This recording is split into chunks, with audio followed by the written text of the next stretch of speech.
Morning, Liberatorlaners.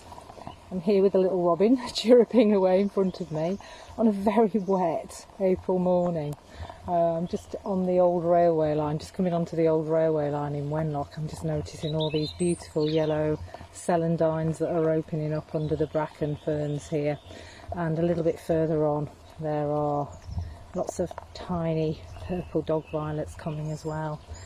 And down in the woods, the first wood anemones are also showing their white faces. But I've come down here this morning actually to show you the prolific abundance of wild garlic, or ramsons, that grows down here in this sort of deep, wet, shady spot.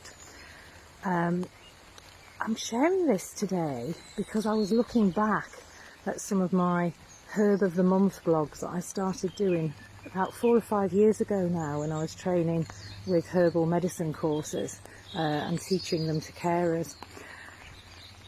My herb of the month for April was wild garlic. However, if I was going to do that now, I would have to bring it forward to March at least. In fact, even maybe to February, because this year I was making the first wild garlic pesto in February. It's got earlier and earlier, just in the last few years. And I was actually tasting the first leaves of it in January.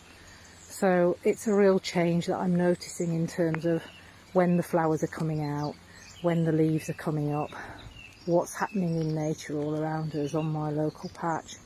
So I just thought I'd share this little walk down the railway line. I've got lots of dog mercury coming up here as well. My dog actually really likes to eat that, but she doesn't like the pungent oils and smells of the wild garlic, so she's staring at me in disgust now because we're stopping by them. I'm going to leave it at that because I'm getting very wet. It's actually raining quite heavily here today.